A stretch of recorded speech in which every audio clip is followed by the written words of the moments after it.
Hey, Blossoming Tribe. So, have you ever heard the saying to be yourself or to be unique? And it's okay to be yourself, but then you find yourself in a situation and it's hard to do it. Like everyone else around you is not being themselves and they're expecting you not to be yourself. And you're trying to fit in, you're trying to be in the group and belong to the group, and it's just so hard to be yourself.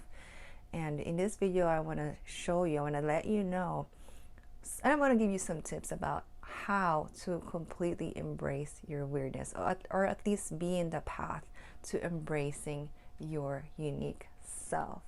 So stay tuned for the rest of the video for that.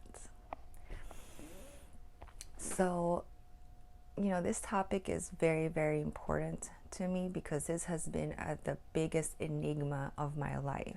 Because I grew up not understanding why the hell I can't fit in this world.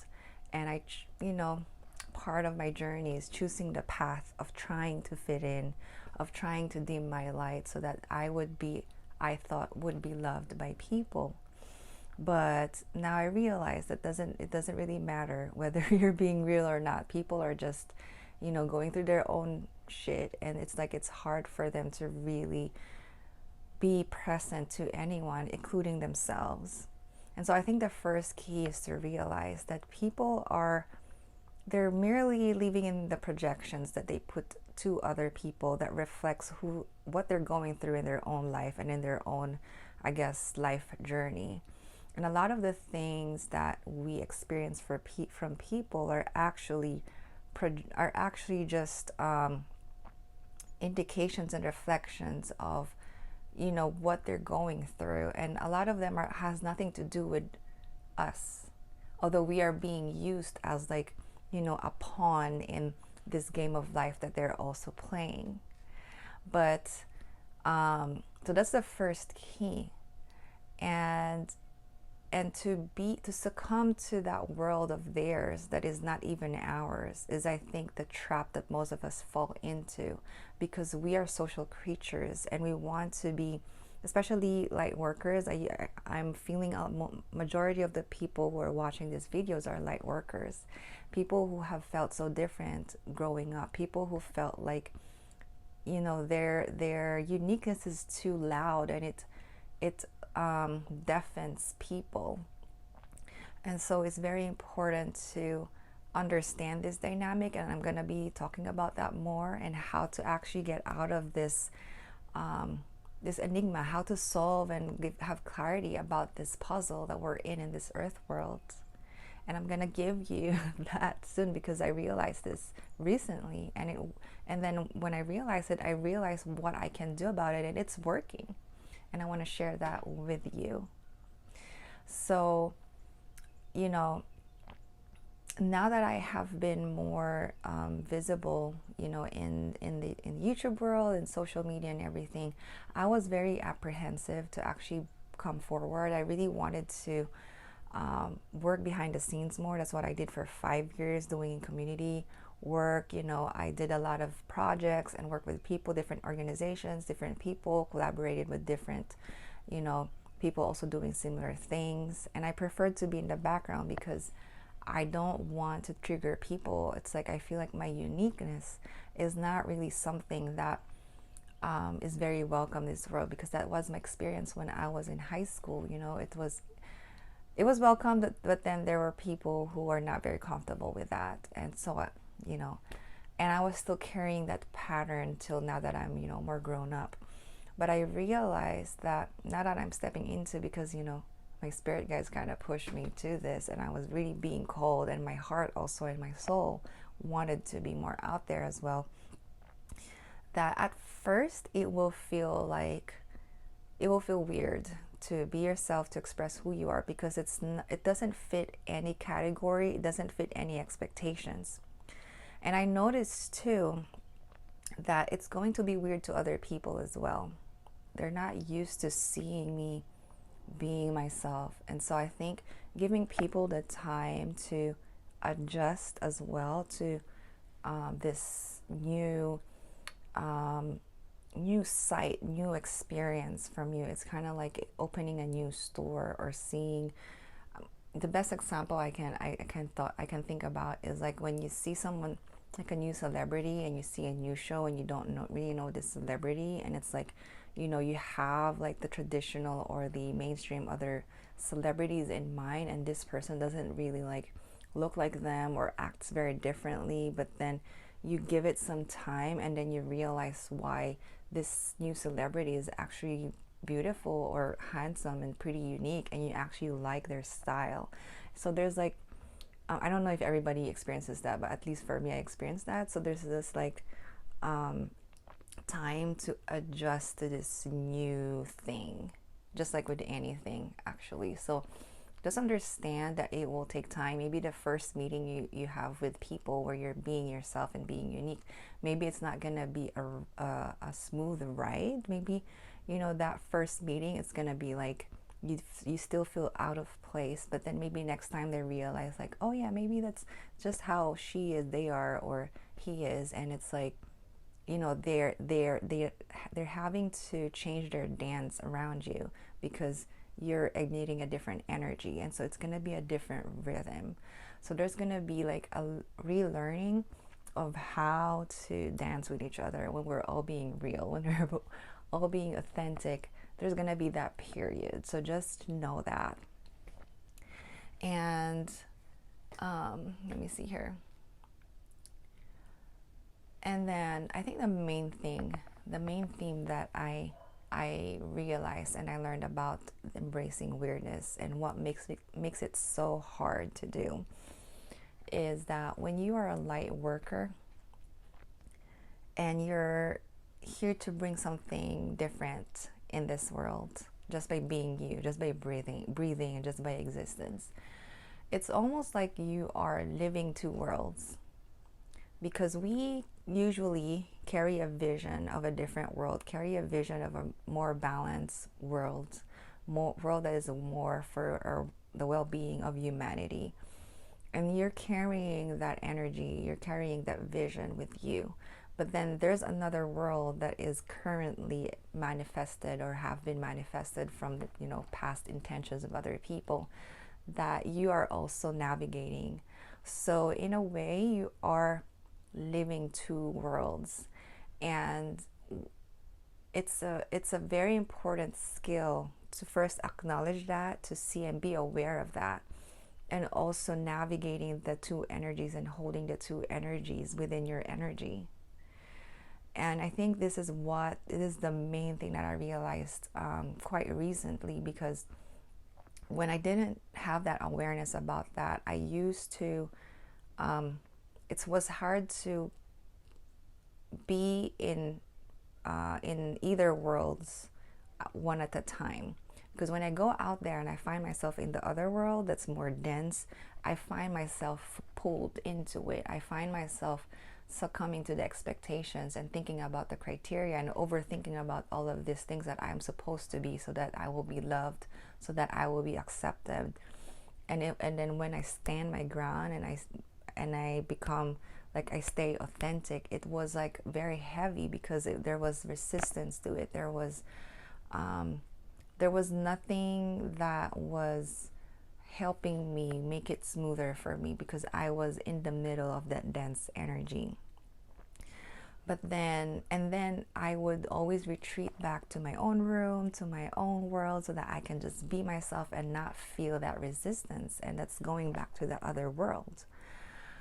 But then it's like, how do I make a change in the other world if I'm like always retreated to my own world? Right? So the key is like bringing those two always with you. Not always, like you can always like switch between the two, but like I think if you're trying to make a difference to the other world, you have to have 1 foot on one world and 1 foot on the other world. And the way that works is that when you are in the denser world, you have this kind of like you can envision it the way you want to, but the way I envision it is that you have this bubble. I have this bubble that is representing the new world, the more less dense world, the light world, as maybe you could say. And in this world, I feel more protected. I feel light. I feel like my the only thing that I am fulfilling or may satisfying is the divine world, is my soul world, is my soul's calling. Like that is like the approval that I'm seeking is only coming from my soul, my spirit, and my life purpose. And I always have that in my mind when I go into a dance world, because if your worth is based on what people say or what people think and the outcome of whatever is happening in the dancer world, you are going to become swayed and you are going to be pulled in different directions. But if your worth is based on your own soul and in what you know is true, in your inner calling, your inner voice, your inner truth, and your life purpose or your connection to the divine, whatever happens, there's going to be a divine meaning to it, a higher perspective, a higher just some, you're gonna look at it so differently, and you're gonna act so differently, and you're gonna feel very differently, and mostly you're gonna feel better, and you're gonna know why things are going on, and that it's not you, you know. And so you're gonna have that wisdom and that maturity within you, because you're bringing this new world with you wherever you go, and you're kind of balancing those two worlds. And it takes practice to do that, but because especially because, and this is going to be another topic of a video I'm probably going to record, the dancer world, the old world, it has a different flow. It's an imbalanced flow. Conditioned flow is what I call it, like because of people's conditioning, they have a different flow, different vibe that is usually not aligned to who they really are. And then the new world, the new vision, the new world that you are holding is more of a natural flow. It's like coming from your authenticity and who you really are. And so it has a different flow, it has a different vibe. So when you put the two together, there's gonna be two different music vibrations playing at the same time. And sometimes, usually we get like our soul ears get deafened by the dance music that are misaligned. If you're an empath and you can feel that energy. But when you are acknowledging those two rhythms, those two music, and you acknowledge that it's just a conditioned music, and you don't take it personally, it's just like it exists, it's there, and you see it for what it is, it's gonna be easier to flex with your flow, to be flexible with your own flow, when you recognize that it's just a conditioned movement, conditioned flow, and it's easier to kind of like move with it in a more from an authentic place. So that's how you can be more yourself, because you're bringing your attunement within yourself when you go to places that are not attuned. And most probably you're gonna attune some people who are more open, who have more opening, and you're gonna be sending ripples without some of them not even knowing, and maybe some of them actually need.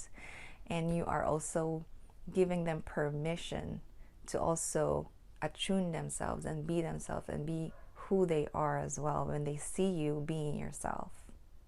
So just your presence, even if there's no direct conversation about like what they should do, what they shouldn't do, because they have their own choices, it's a free will world. Just by your presence, it's gonna make a big difference, and you're gonna know how to flow with it. And ultimately, you are gonna see how beautiful you are, your uniqueness is, because your uniqueness is not coming from the mortal world. It's coming from the divine. And when you see it from that way, just like when you see like a painting, a picture that has illusions, like when you see it this way it's different, see it this way it's different, it's kind of like that. when you see your uniqueness from the divine way, it's so beautiful. It's very beautiful.